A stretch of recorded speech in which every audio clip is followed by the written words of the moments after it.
Ready to go? Well, thanks all for joining for the last session of the day.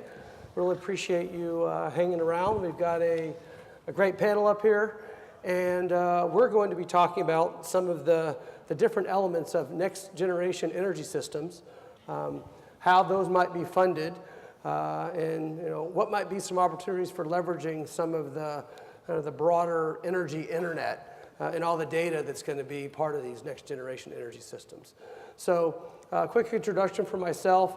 I'm Brian Carey. I'm a partner at PricewaterhouseCoopers, PwC, based in the Bay Area, San Jose. I lead our Cleantech advisory practice. We do strategy and operations work across the broader Cleantech ecosystem. So both Cleantech companies as well as utilities, Fortune 500 companies, cities making investments and helping them deploy solutions in the broader Cleantech space. So to my left is Matt Harper, the Executive Director of the Energy Storage Association. He was the former Director of Global Policy for Renewable Fuels Coalition. And prior to that, he was a speechwriter on Capitol Hill. Next is Daniel Witt, Senior Manager of Business Development and U.S. Policy for Tesla Motors. He's been at Tesla for about 3.5 years, so he's seen the company grow from around 1,000 or so people to over 10,000, so quite significant growth. While he's worn many hats in his time at Tesla, he's probably more recently known for really being an annoyance or a thorn in the side for some of the major auto dealers here in the U.S. And finally, we've got Mike Gordon. Mike is the founder and CEO of Joule Assets, which is his kind of full-time paying job. He also does some nonprofit work associated with helping kind of development of community solar. He played a central role in the energy field as a pioneer in building energy reduction asset markets. And he was also the founder of Consumer Powerline, that was later called CPower, which is recognized as the first demand response aggregator in the U.S. And that company was later purchased by Constellation Energy in 2010. So, welcome panel. We'll all lead some discussion, ask some pointed questions to folks, and then we'll open it up for some Q&A at the end. And I do apologize if we get into a lively discussion and we end up staying longer. I might have to bail in a little bit. I've got a commitment that I've got to get to. In that case, Matt's volunteered to take over facilitating some of the Q&A. So I think one of the things I'd like to ask first for the panelists is, based on kind of where you do work today, we're talking about the next generation energy systems.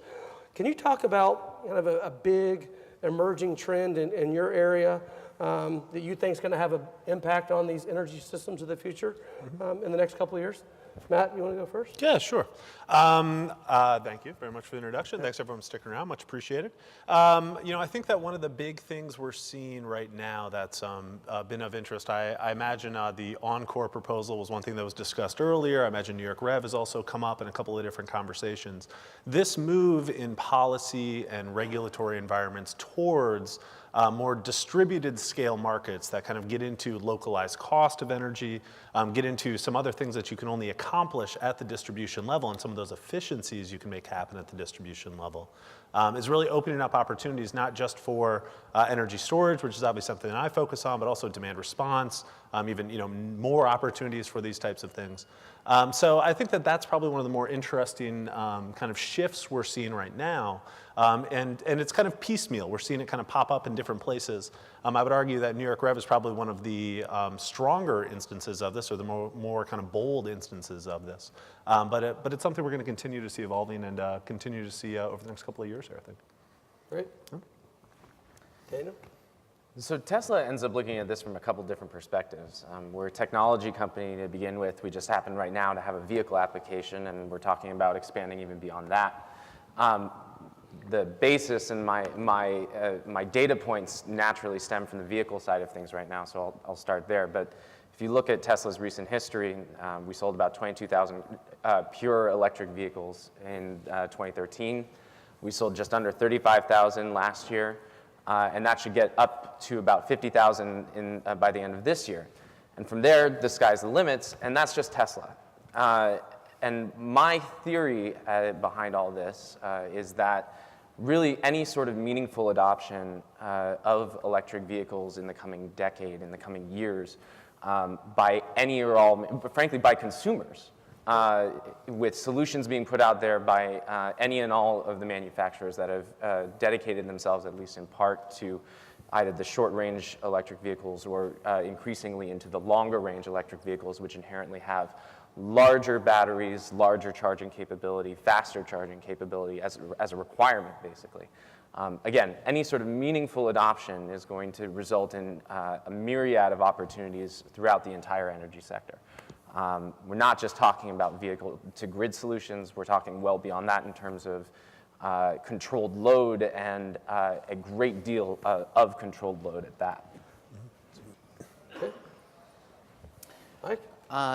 I guess as a financier of energy efficiency projects, I'm going to focus on a couple of macro trends that I think are significant for prospective investors in the sector.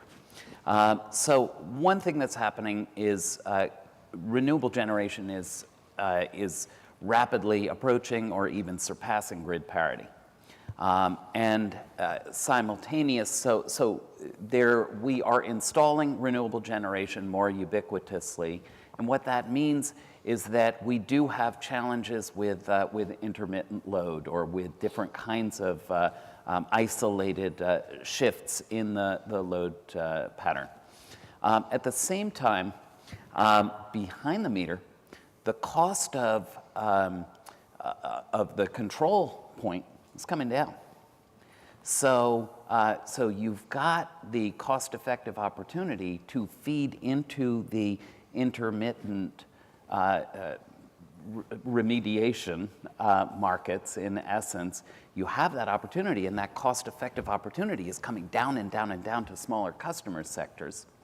And those customer sectors often don't have the energy manager, and so they don't have the expertise to access all of these exotic cash flows. And that is an extraordinary opportunity for investors, because that's the area where we have the greatest energy efficiency and control opportunities. And simultaneously, that actually digs into some of our issues of reliability when our transmission and distribution system costs are going up. So as an investor, it is an absolutely superb opportunity, and we'll talk more about the structure of how you access it later. It's actually a good lead-in. I mean, you talked about exotic cash flows. Matt, you talked a little bit about policy in your initial statement. There's a lot of cool technologies that are out there. And there's all these different applications for energy storage, for example, right? Mm-hmm. But a lot of them really can't be monetized today because the right market structures to make that happen are not in place. Can you share some thoughts on what are some steps that can be done to actually put those market structures in place so that they're aligned with the value of some of these newer technologies and business models that people are actively and aggressively working on? Yeah, absolutely. And this is something that is going to be relatively specific to storage, but it has some applicability to other technologies out there as well. Is really kind of, there's difficulty being able to monetize these value streams, as you alluded to. So if we take, for example, something that we were actually talking about in the hallway, which is transmission distribution deferral. That is a real cost bore by the utilities, or in Texas, Encore, who's taking on that cost. For them, if I were to place a energy storage system in the proper location where there's congestion on the grid, or where the heat map kind of indicates that you can derive the most value from it, how am I, as the IPP or the project developer who came in and did that, I just saved Encore, let's call it arbitrarily $5 million. Where is the dollar per kilowatt value in the current market structure for that T&D deferral? How do I realize that benefit that I'm providing to the broader grid, the broader system optimization that you gain from technologies like storage when they're deployed appropriately?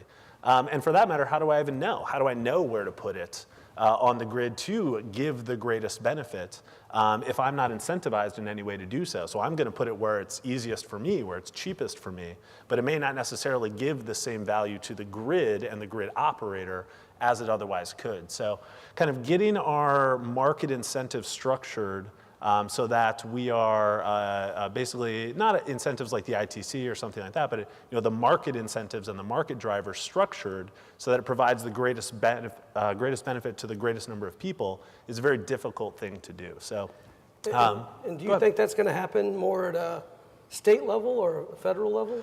I think a lot of this is going to be more state or the RTOs, ISOs. I think that we're going to see it more at that level. And right now we're seeing, as I kind of mentioned before, this kind of piecemeal.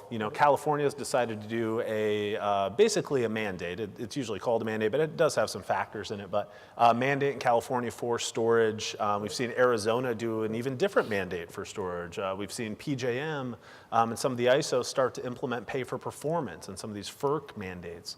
And these are just kind of different market structures that try to get at this intangible value that can't otherwise be quantified very easily in a dollar per kilowatt equation. I want to step in on this because we were having a back and forth before, and I think it just is a question of the imagination of the entrepreneurial sector.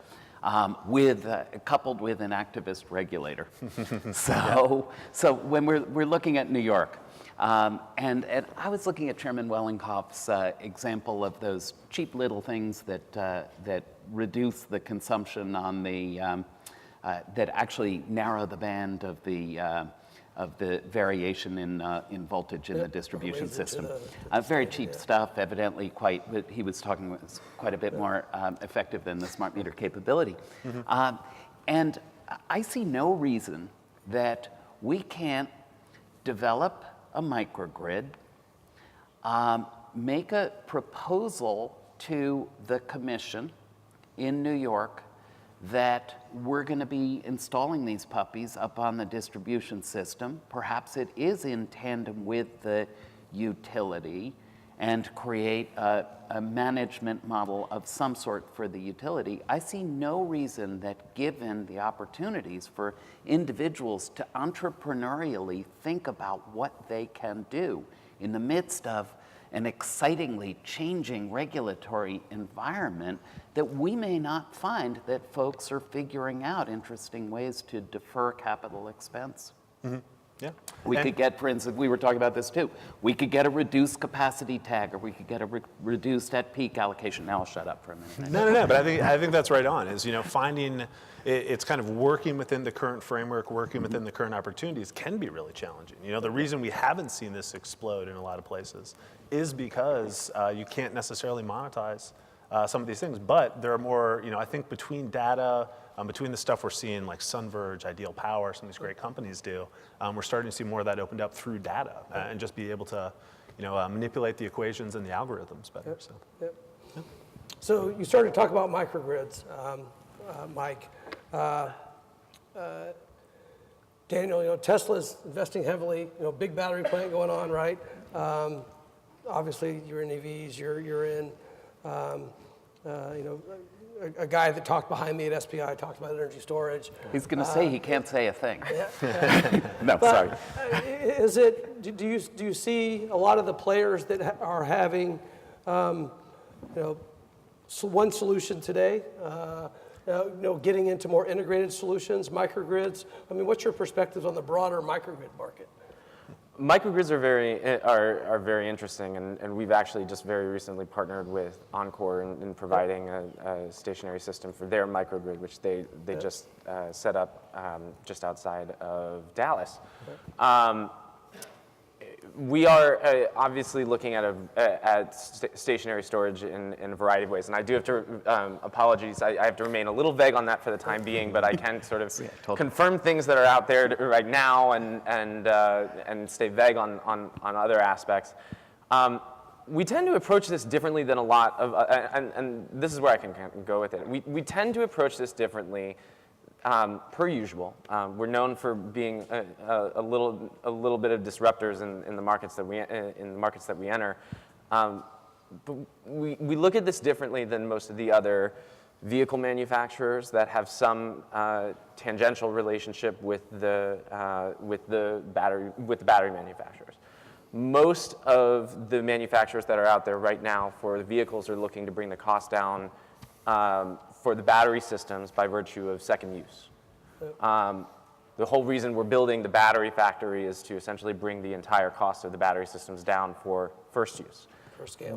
For scale. We're not so interested, and I mentioned this before, in terms of vehicle-to-grid applications. That's a possibility, but for us, the battery system is there to be relied on for the driver. But we have this amazing resource, and we believe very heavily in the battery technology as it exists. So for us, it's a matter of just printing more batteries. Now, whether that's in a microgrid solution or some sort of distributed generation aspect, or even eventually going into other markets as well, again, apologies for the vagary, we think it's frankly a very nascent and open market. This is partly what makes it so exciting, and I know that we were talking about the different solicitations and mandates that are out there. Part of the challenge for us has been that up until now, we haven't been at the table for a lot of this. We're going to be coming in. We are in right now with over 4. I'm going to get the statistic wrong. So we're already out there in the stationary market in a very quiet way. That's going to change. But the result of other folks having talked about this and been in the market in some fashion, one way or another, has meant that these solicitations have been built around folks who already have those relationships and essentially have already been at the table. We're a new entrant, and we're going to be coming to the table with, frankly, new and exciting stuff, and that's going to invariably press upon the existing limitations of whatever those solicitations or mandates might be factoring in. Okay. Yeah, we've seen some very, in between the different procurements out there and all those things, they vary widely, right. Between what New Jersey is trying to do versus California versus Arizona versus Hawaii. They're all kind of all over the map, and it's all just very application specific or, local resource specific and things like that. Right. But it does make it challenging for companies to respond to. Too.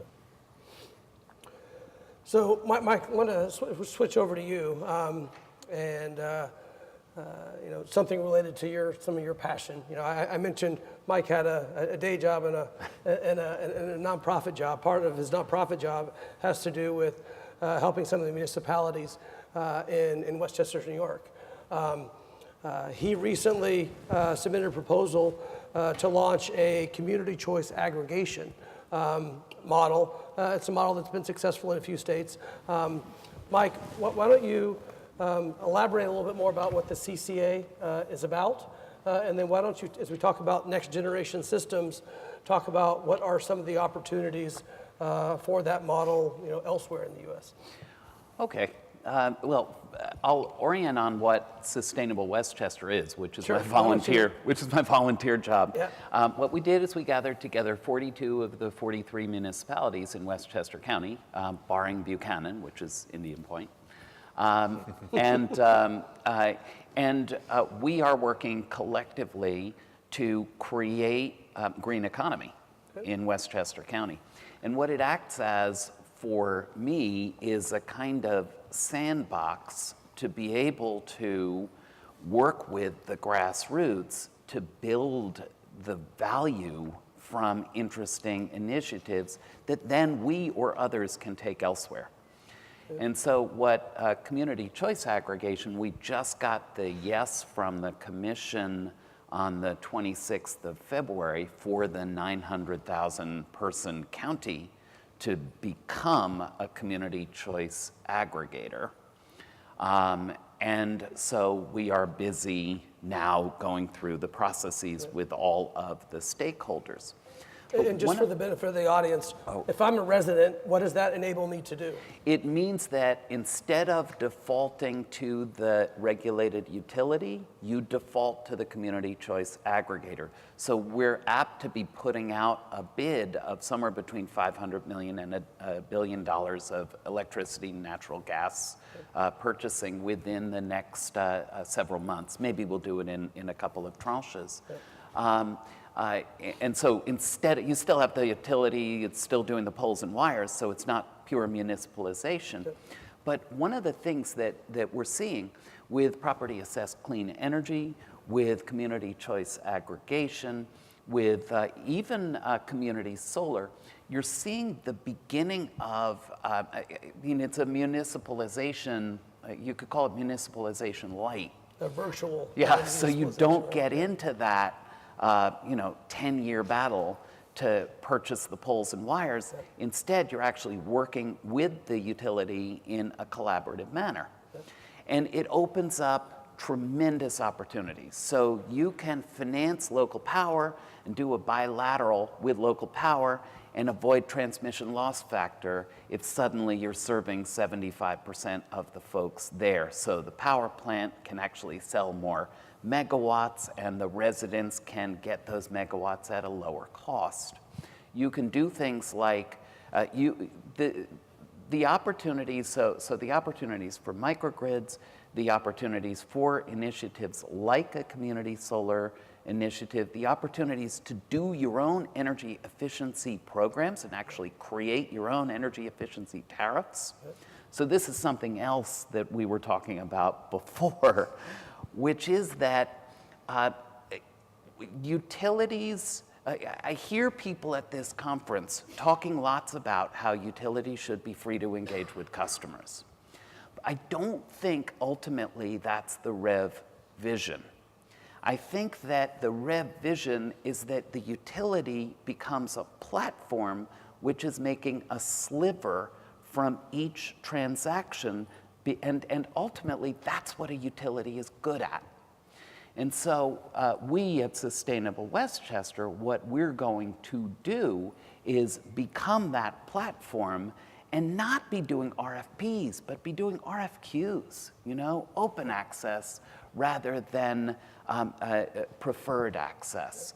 And I think that that's a piece, the municipalization is going to create some really interesting sales and consumer benefit opportunities, just unparalleled. I think it's very exciting. Yeah, interesting.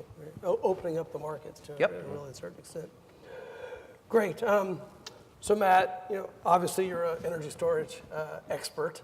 I think one of the questions that tends to come up at a lot of different conferences is, how quickly is energy storage going to happen? People say, it's very far out, but based on what I've seen, it pencils out on multiple commercial applications today just through demand charge reduction. Yep. But how quickly are some of these energy storage technologies, business models, both in kind of the utility as well as the residential, segments? How quickly are these really going to happen? Mm-hmm. And what's going to be the major driver of that? There's been a few drivers kind of out there. First, I'll kind of talk about the pace of what we've seen. We partnered with Cleantech Media Research and put together kind of some market summaries about what was going on. And what we looked at there is we wanted to focus on interconnection, like when it actually delivers electrons to the system. When is it actually in service? And year over year, we saw about a 40% increase in the amount that went in from 2013 to 2014. And going into this year, we're anticipating it's going to be something more in the line of about 250% growth. So now these numbers look much bigger because this is a more nascent industry, right? If you go from 1 to 2, you're doubling it instead of, these are very large numbers, and that's what really gets a lot of people excited about this.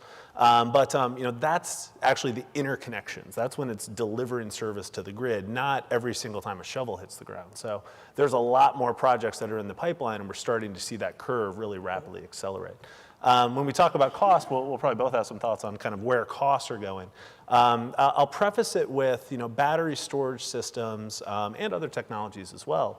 A lot of the cost, somewhere, I think Rocky Mountain Institute puts it at 60 or 70%, is the balance of system, is everything else that goes along with it. There's a lot of technology that goes into these things.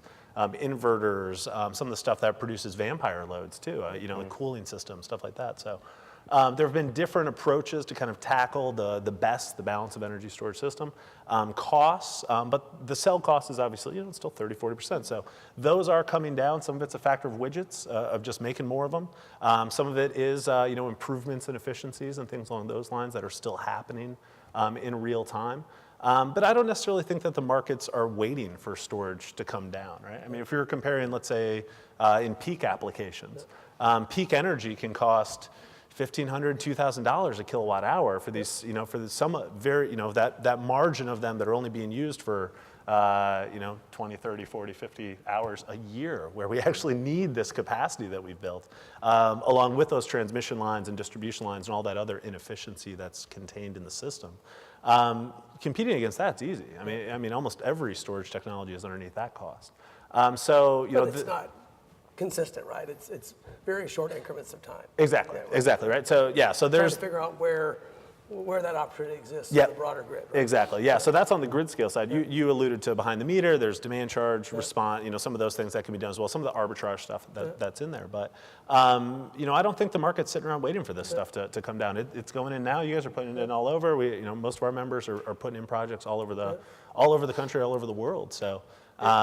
It really is a factor of market opportunity. If the opportunity exists, we have plenty of companies that want to capitalize on it. So, have you done any thinking about the residential side? I mean, how quickly will 1 in every 5 or 1 in every 10 residential solar systems come with storage? I mean, put you on the spot. No. There's plenty of folks who've put out announcements about this. SunPower said they want to do it with every single one. Solar City has said every single one. They want to have storage go in with it. I think it's twofold. Well, it's probably even threefold. One is backup power. It's a great opportunity there. But then there's also the fact that when the grid goes down, your solar panels don't work anymore. So I think a lot of people in New Jersey learned that the hard way. I mean, that's one of the most successful states for solar deployment. And when we saw Sandy come through, I think a lot of folks didn't realize they were going to be offline when the grid went down. So those are two of the opportunities. But I think for the companies that are doing this, a really intriguing opportunity is now I've put 10,000 of these out in the field.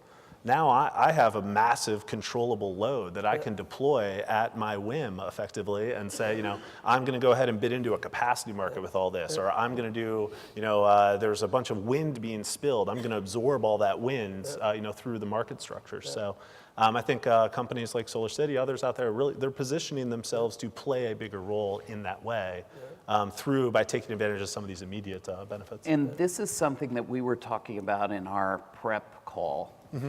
And it really is, it's a market approach decision. Mm-hmm. So if you look at a Nest who has taken the approach that this asset is ours and we would like to trade it in, that's one choice. Mm-hmm.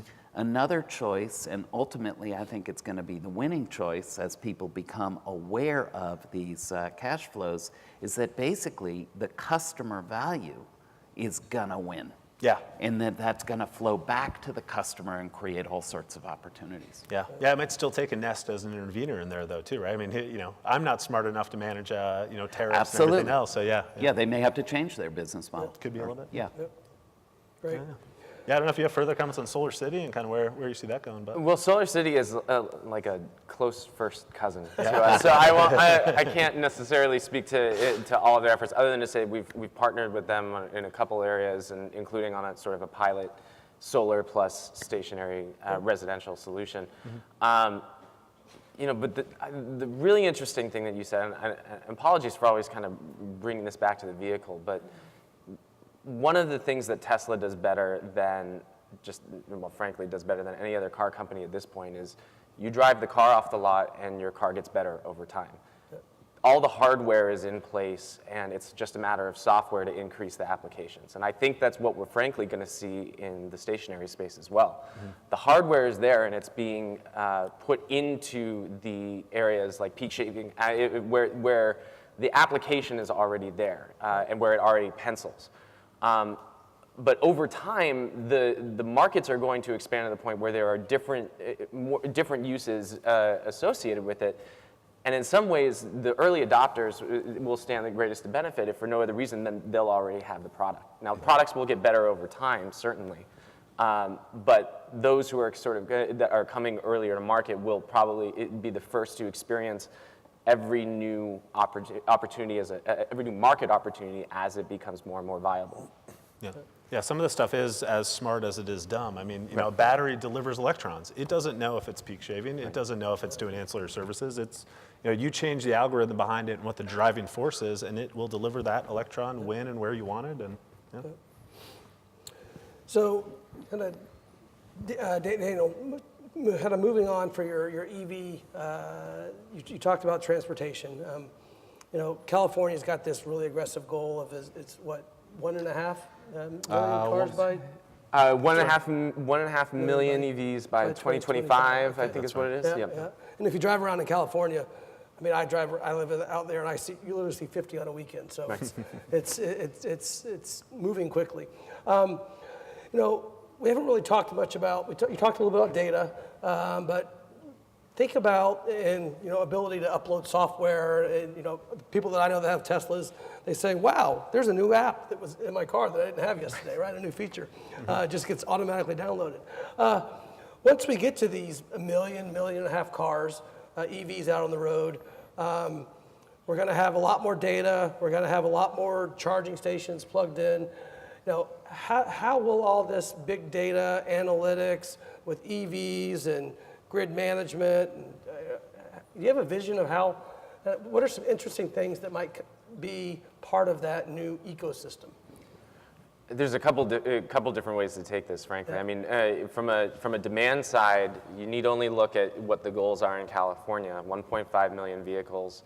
God willing, those are all Teslas, and in which case we'll all be rich, right? Because we all got Tesla stock.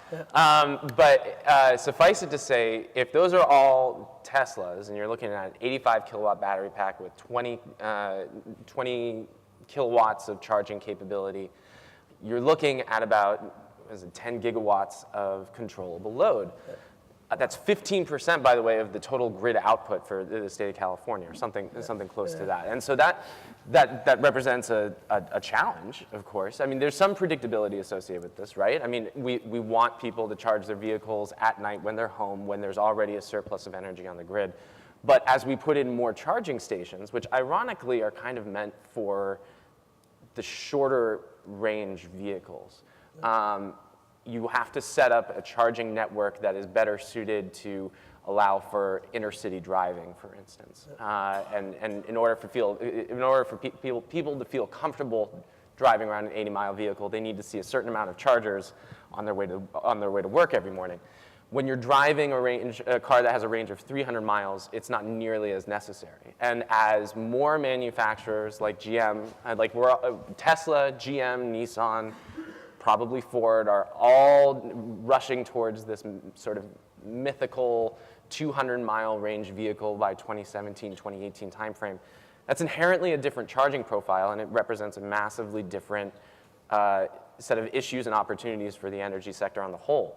What you're going to see less of are these level 2 240-volt charging stations in the communities and that are sponsored by municipalities, and you're going to see more of the DC fast charging solutions, which if you're Tesla, charges at a rate of 135 kilowatts of direct current energy. That's pulling from the grid increasingly predictably because there's more and more vehicles that are on the road. Now you get this all from data, and this is where it's an interesting interplay for the utilities. Right now, for Tesla's network, we're working collaboratively with utilities to basically present them with the necessary information to make sure that they can address the load that's going to be coming online with every charging station that comes on board. But as utilities start to get into this space, they'll have an even more direct connection to learn about charging profiles for these vehicles. This obviously plays in very interestingly into the energy storage space again, where you start looking at offsetting some of that dramatic pull of energy by simply sticking some kind of energy storage system next to it. Again, another solution that might not otherwise might be providing ancillary benefits to the grid when it's not being utilized. Excuse me, utilized for the vehicle charging solution, but inherently makes the value proposition of the asset even greater. Mm-hmm. Okay. That's true. So we all talk about next generation energy systems. one of the immediate questions is, who's going to pay for all this, right? There's a lot of capital flowing in, but I don't think once we look at really what needs to be invested to maintain what we've got, put in the new stuff, especially to hit some of these aggressive targets that we've got, we're going to need some new innovative financing models, structures, and so forth. Mike, you're the financing guy.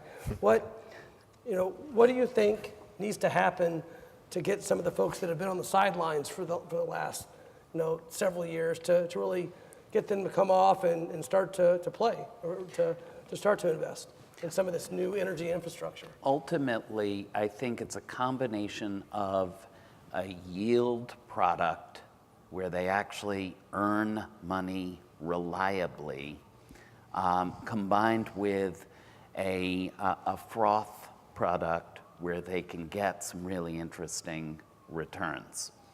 And so if we take a look at these market structures, we're facing, you have $9 rates, $9 a kilowatt hour in Texas. It seems really exciting. But how often do you hit that? And can you finance that $9 a kilowatt rate? Or if it's a $400 frequency regulation price, well, you stick in 20 extra megawatts somewhere, or you guys come along and have this fantastic thing that you haven't yet unveiled, who knows, and the price tanks for frequency regulation. You can't really finance that, even though the opportunity is there. So the way we've structured it is that the energy efficiency, the return on the energy efficiency is fantastic, and it's getting better, and it's reliable. Particularly with transmission and distribution costs going up. It's immaterial almost what's happening with the fossil fuel market. You save a kilowatt hour, saves you a heck of a lot.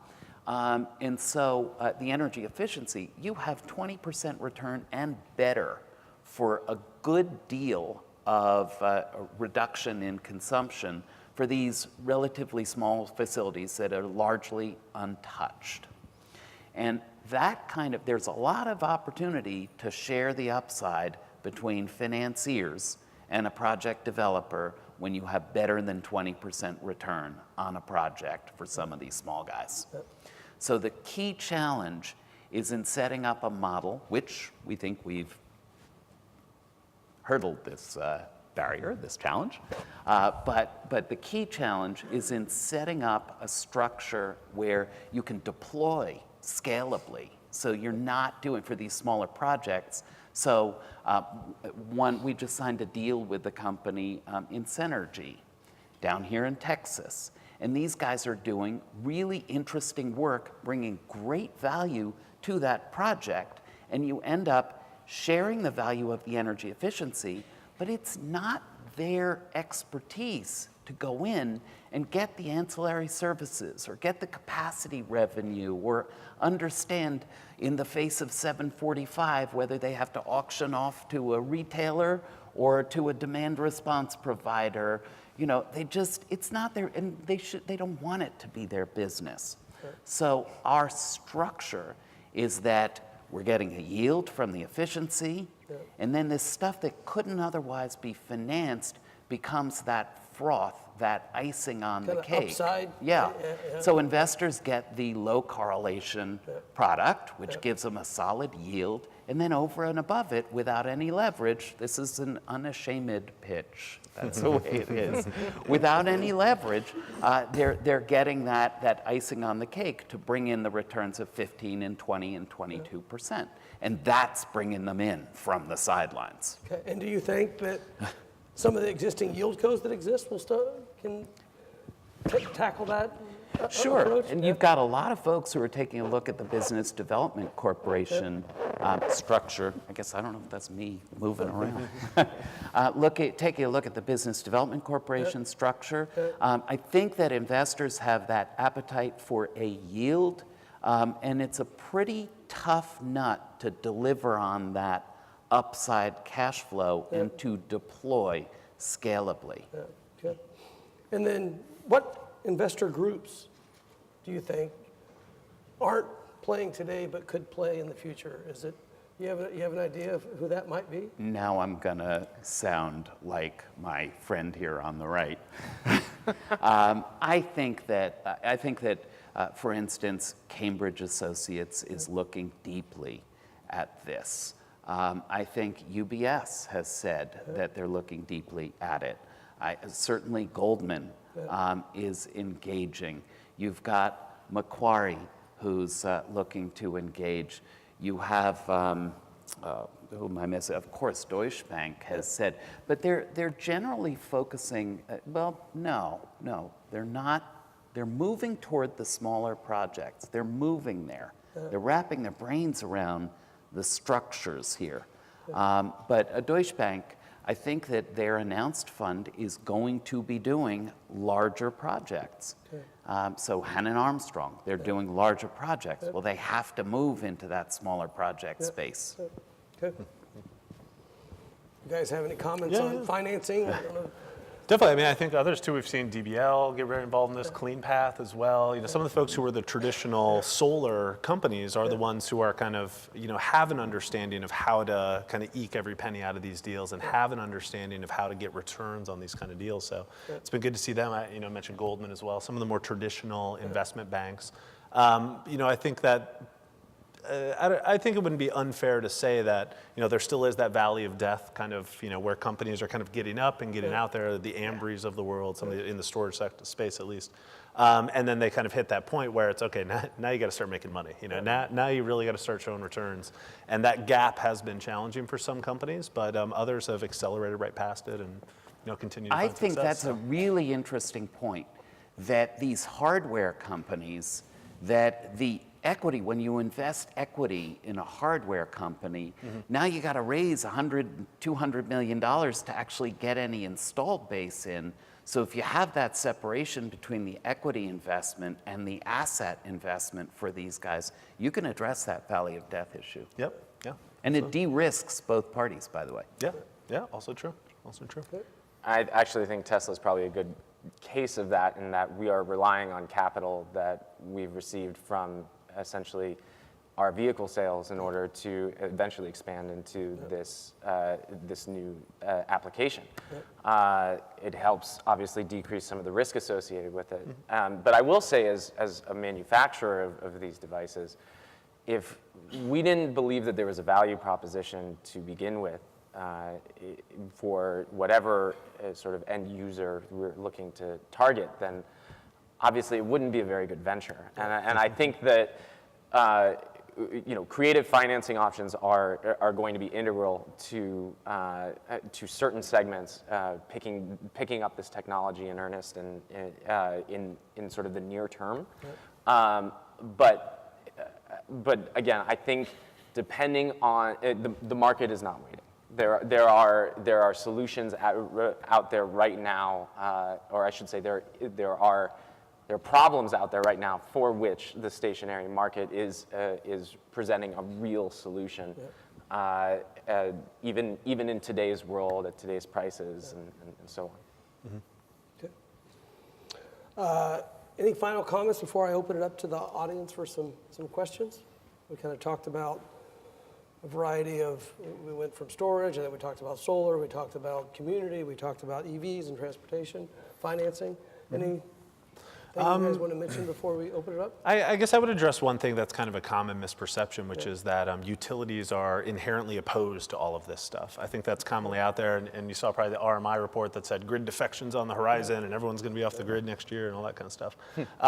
Those were illustrative, I think, in some ways, of kind of these concepts. And yes, I think Chairman Willenhoff talked about, yes, that works for a percentage of people in Hawaii who have the means to kind of get off the grid. But I'm downtown New York or downtown DC, something like that's a little harder to make that work. So, the utilities for storage in particular, utilities formed my organization. It used to be the Utility Battery Group 25 years ago.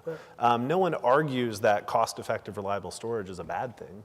No one's saying this is going to destroy it's actually, it's getting to that point and getting the comfort level and kind of, and I think that that's a technology, there's a comfort curve as well with technology that also follows some of these cost curves as well. I think that is kind of a common misperception that utilities don't want to see this stuff widely deployed, whether it be storage, demand response, all these other kind of things. They're for these things, they just want it to be integrated effectively, and they work on longer timescales, right? I mean, if you buy a natural gas plant, it's a 25-year investment or even longer that you're looking at making. They want to know this is going to be around for 25 years. It's going to keep working, and it's going to work with the standards and codes and everything else that they understand. So, I'd like to say one thing connected with this, just being up here. I'd like to say we have an extraordinary challenge yet to meet, understood, and we are going to meet it. But live the moment, because here we are. We've got an association that understands these cash flows integrally. And we have a car manufacturer, auto manufacturer, who is critically engaged in the market structure and the cash flows and developing business plans out of it. We have a financier who's focusing on working through the financing. If we were to look at this 15 years ago, all we had to do was open up an open access market structure, and suddenly we had 60% market penetration for demand response, and suddenly all of the consulting community and the manufacturing community is really getting how to play in the midst of this and playing on an equal footing, nay, a partnership basis with the utilities. And I think that it's important for us to appreciate that extraordinary shift. that's true. Okay. All right. Said it better. As I mentioned at the beginning, I've actually got a commitment, so I'm going to step out and I'm going to hand over the Q&A facilitation to this nice gentleman on my right. Certainly. Enjoyed being a panelist with you guys. Yeah, thank you very much, Brian. Much appreciated. Maybe we'll see you Yes, soon. thank you very much. All right. So then there were Question back three. here. How are you guys? Andres Carvalho. Thanks for being all of you here. This question I just can't hold myself to share with you. So in chapter 7 of the book, we came up with this thing a long time ago, and if you haven't read the book. So I wonder if you all can chime in and share your thoughts on this. And obviously the Tesla point of view is more interesting than any other. But I dream of a day where electric utilities would catch on the cellular devices and carrier model, and they would buy the entire production of Tesla and subsidize part of it, do a deal with a leasing company, and sell the cars at a subsidized price. And because they buy the cars from Tesla, then they could do V2G and G2V without any worries.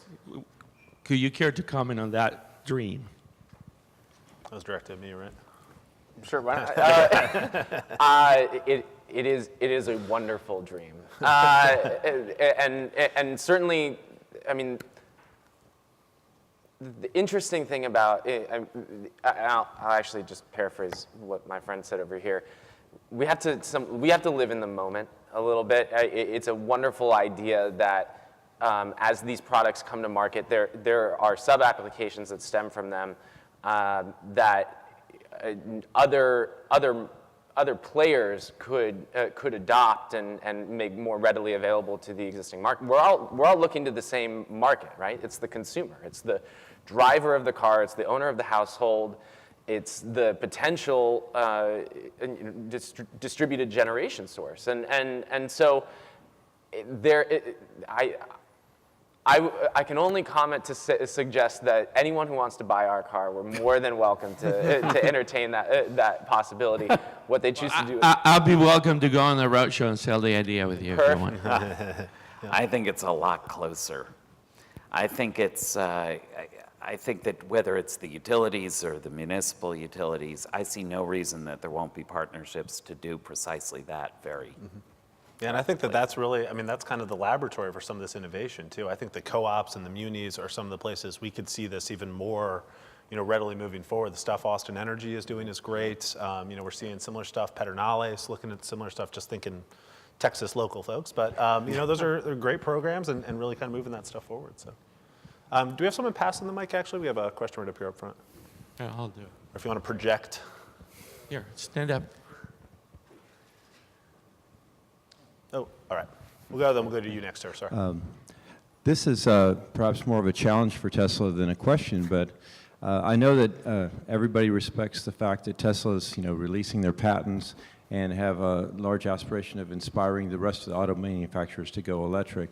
And in that spirit, maybe you can tell us what efforts are underway currently to end the confusion between all the different standards of charging ports and how, all the EV manufacturers could work together where we have EV charging islands where all the cars will be satisfied, and Tesla can perhaps play the role of cheerleader to get that whole initiative going and make it happen. It's interesting. I think because we financed our own charging network in an effort to stimulate the rest of the environment, we're looked at as trying to keep ourselves separate and exclusive, and I think nothing could be farther from the truth. The challenge is, of course, we've now financed this solely, and it has helped to promote our vehicle and our product. It's not to say that we're not interested in a more holistic solution, but I would point out that whether it's level 1, 120 volts, 240 volt level 2, or 480 volt level 3 charging, right now that's done off of a single charge port on our car. You can't say that about any other manufacturer or any other charging solution that's currently out there. So if everyone wants to jump on board the Tesla charging solution, by all means, we just came up with a solution at the same time that the existing codes and standards, J1772, was essentially being resolved, but it wasn't being resolved quick enough for us. That can be a challenge. I understand that. Most of this world operates based on codes and standards, and there's a lack of one in this space right now. It could very well be inhibiting some of the adoption in the long term. We hope it'll be resolved before then. So my compliments to Tesla. It was awesome driving the P85D that they had here, that you all had here. I wish I could say I planned that. It was absolutely awesome. Along those lines, my question was actually, I remember Elon on a YouTube video talking about sharing or being willing to open up the standard to other manufacturers. But your model right now is enabling vehicle sales with the superchargers, say, on the interstates. But the words that I think weren't really listened to a lot when he said that were if they have the same model. So say a company like Apple was going to do an EV. And say you have hypothetical. Yeah. And say they have more of a flair where they really would like a more attractive coupler that was a single one that handled both AC and DC. How would that deal structure so they could jump on and share your supercharger network? What would that arrangement look like to have Apple EVs plug in at the supercharger stations at the Collins Street Bakery in Waco, just along the way you do? And Great what's the fruitcake, limitation? by the way. And the second thing is there a limitation at 135 kW, or can you push it up to 175 or 200 with that same coupler? So as to the first question, hypothetically speaking, whether it's Apple or any other manufacturer, we have a very basic problem, if you want to call it that, with our existing infrastructure, and that it is limited based on the number of charging stalls that's currently built out, and the subsequent charging infrastructure behind the fence essentially is currently limited to what we forecast for existing and future demand for our vehicle. If you add a whole other manufacturer on there with their set of vehicles, it starts to get a little hairy, and you start to see backups at charging stalls the same way you saw backups at fueling stations in the 1970s. So we certainly don't want that, even as we're looking for charging solutions to come down even quicker in terms of time. So any sort of conversation about that is going to deal with basic infrastructure requirements, as well as probably several other tenets to any kind of potential arrangement. As to the second, forgive me. Are you stuck at 135, Oh. or can you go up further? The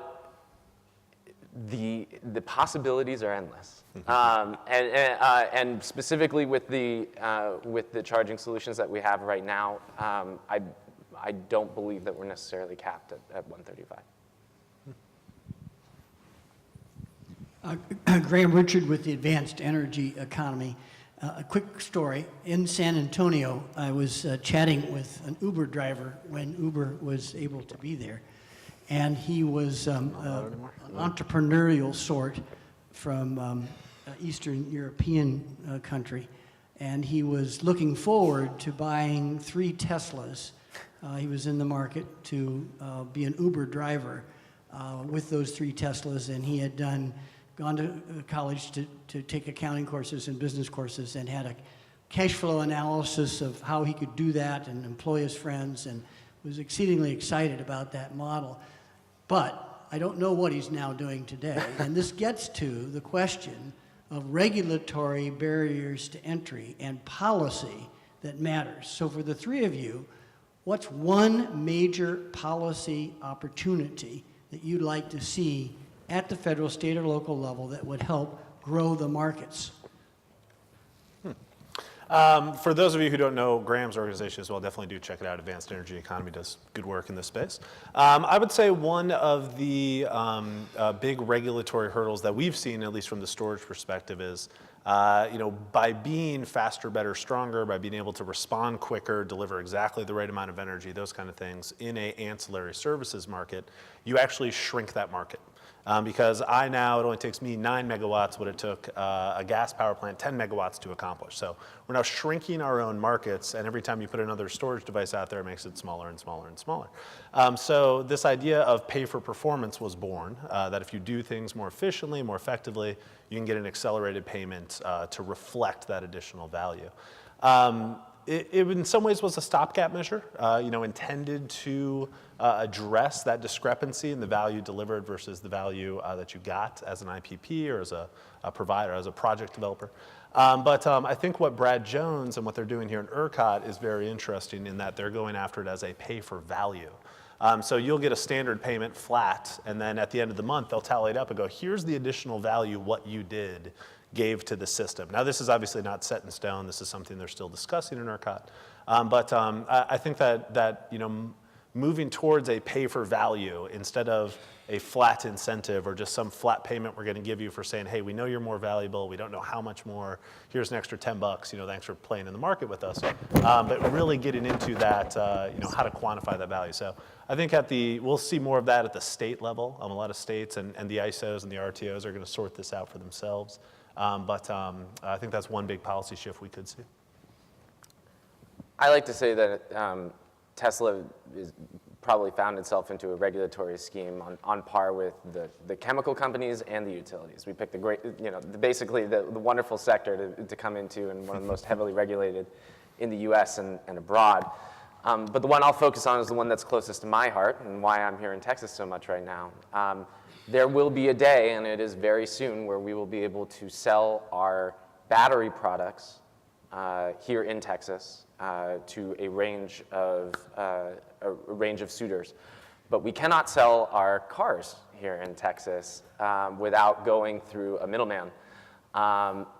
There are very few other forms of business right now, or where you are forced to go through a third party. Texas is known for a couple of these, and right now we're taking this fight on head on with the legislature. It's not necessarily applicable to this group, but I would submit to you that if you stop thinking about it as a car and think of it more as a computer or a battery on wheels, you start to see some of the ridiculousness of it. It essentially comes down to a market provider, the dealers that have been around since the days of Henry Ford, and have built up a very nice business around that and have become extremely wealthy as a result. And of course, that means that they play very nicely with the folks in the Capitol just a few blocks away.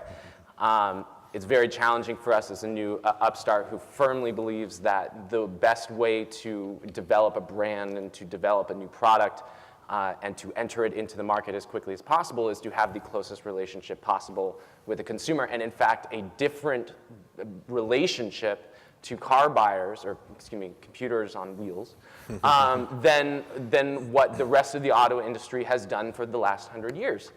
So what I would submit to you is that the regulatory impasse that we face here in Texas and we face in several other states is preventing us from doing the same thing that we're trying to do with building the Gigafactory in Nevada. It's about scale.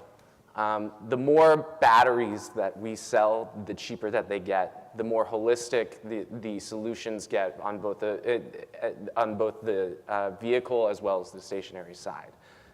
This is a company which, to date, has extracted very little profit, not because it couldn't, but because it's committed to a much broader vision in terms of electrified transportation and increasingly electrified everything.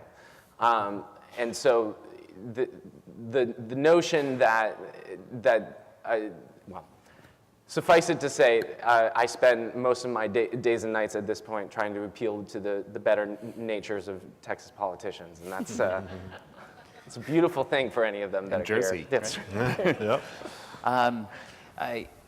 So I think it's very exciting to talk about these dynamic markets because they're fun. But in fact, the energy efficiency markets, one of the challenge is the fungibility of the energy efficiency asset. And so we have peak demand markets in Pennsylvania, Jersey, Maryland, in New England. They're okay, they're not so perfect. We have white certificate markets in Connecticut, which was completely denuded by the regulators in Pennsylvania, which was denuded by mixing hydro with energy efficiency. It seems to me that we'd solve the issue of equity with less well-off folks. We'd solve the issue of the tenant-landlord allocation of resources. If we were to have a simple energy efficiency portfolio standard with tradable certificates akin to what they have in France, that to me would be something that would provide a sea change for the energy efficient, and then make it ambitious in terms of its objectives. Thank you. I would say we are just about at time, but obviously, if anyone else has any other questions here, I think we have one more right here, sir.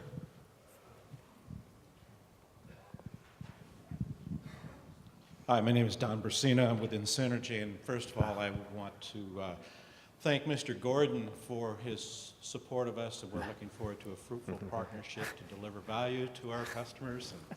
And I didn't know you were here. thank you very much. It's all set up. Oh, yeah. Mike, so as I was listening to this, a battery and a computer on wheels, and push a button and I can increase or decrement performance. And I'm Mike Gordon, and I said, I don't want to get very far away from you because the demand response opportunities for partnering with somebody like Tesla and to be able to take advantage of the ability to commercialize that data, this is pretty awesome. Have you, so the question, who owns that data? I think it's a question of who's customer. Because if we can create a transparent, value-based market, and a lot of these markets are structured so that they are value-based, and then clearly and simply inform the consumers, because ultimately it's a consumer-centric market, then in essence, we're going to be able to sell an extra 100,000 of his stuff out there, and they'll have a choice of getting the reduction in cost or of earning the revenue from the market. Ultimately, the asset belongs to the consumer who makes the decision to lay out his or her hard-earned cash. So the customer can make a choice between an upgrade or revenue sharing, that sort of Yeah. thing. I would say right now, I mean, our customers opt into providing their telematic data to us for the purposes of evolving the car. The updates that we send to the car that add new features or that extend the range of a car, again, something that no other car does in the market, is based entirely off of the driving habits and the data that we're receiving back from the customers on a very regular basis. The interesting other application here is, of course, the charging apparatus. And that's where there's a lot of other players in the market simply beyond just the manufacturers of the vehicles right now. Sometimes you're talking about charging stations that are owned by a municipality or by the utility. Sometimes you're talking about privately owned privately owned infrastructure, but that has been put in place by a provider. So the provider is actually the owner of the data, but they're supplying it to the owner of the fueling, the owner of the outlet, so that they can moderate their pricing. It's a whole new world in that respect. Absolutely. Do we have any other questions? Otherwise, I'll close out with one question for everyone. Okay. Everyone in the audience is going to answer this question. Yeah. No, and I love to see that we have so many folks that I know from seeing out at different events, everything like that. A lot of great experts here as well. So Thank you for sticking around. Yeah, thank you for sticking around. So I guess we'll close out with, this is the utility of the future panel. So if we are to, we have these lists of wants, we have these things we'd love to see happen. So we get everything we want tomorrow. What does this look like? What's the big shift in the utility that we're going to see over the next, let's say, 15, 20 years? That if we get all of our, let's call them demands at this point, if we get everything that we want, what's it look like? I'll start with you, Mike. I think it's consumer-centric, ultimately. And I think it's, if we do it right, if we set up our, and I think it's almost better that it's happening step by step, because it would be drinking from a fire hose if it happened tomorrow. Sure. But ultimately, if the utilities are looking to begin to compete to provide services and have the direct customer engagement, and they're also looking to be that infrastructure that gets a sliver of everything, they will atrophy the market. And if they atrophy the market, ultimately there's going to continue to be that tension between the regulators and the utilities. If the utilities were instead to embrace wholeheartedly that they are a platform, an open source platform, and they are getting a sliver of everything, akin to the distributed platform providers of the REV, and a number of states and countries are imitating the REV proceedings or learning from the REV proceedings. If they embrace that wholeheartedly, the business opportunities for the utility are extraordinary. And the value proposition for the consumers, because it's going to be the panoply of imaginative ideas and energy reduction entrepreneurs who will provide enriched services for the consumer in that kind of an open source platform. That's an exciting vision. That's true. That's true. 15 years from now, if Tesla is successful in the Texas marketplace and others, I'll probably be right back here basically fighting the oil and gas companies. I think that's a half joke. I think you're exactly right. I think it is consumer driven. I think it is much more electrified. One of the challenges that we have is that I think utilities by their nature, because of the fact that they are heavily regulated, and frankly, the industry that's built around providing the power solutions to consumers, there's heavy regulations there, and so there's a hesitancy to embrace what is here now and what is coming. We firmly believe that electric vehicles will eventually represent, not 1 in 100 cars bought, but not 1 in 10 bought, but 1 in 5, maybe 6 out of 10, 7 out of 10. And when that happens, utilities, I think, are going to be asked to start playing a bigger role in terms of not only handling the challenges associated with that, but also advocating for the mass adoption. I mean, this is cleaner technology. It's better for the consumer. In the absence of direct input from various stakeholders, this is the technology that should succeed for the next 100 years. But suffice it to say, we don't live in a vacuum, and there's a regulatory scheme, and there are politics at play. And so the sooner that the electricity sector on the whole decides that it wants to, in fact, embrace this technology, personal transportation, it will be able to garner a significant portion of, frankly, the revenue that is normally dedicated to refueling your vehicles now. So I actually see us getting a lot closer. Yeah, absolutely. I guess I'll close out with just kind of some thoughts. I'll keep it a little centric to what's going on with energy storage. But I think that if we were to get everything that we wanted today, I think the one big takeaway, and something I'd love to leave this audience with as well, is we'll stop calling energy storage the Holy Grail. This has always been one of my frustrations. Silver bullet, Holy Grail, game changer. These are the terms that are thrown around. The Holy Grail doesn't exist. Silver bullet's a really expensive way to shoot people, right? These are not good analogies to be making for something like this.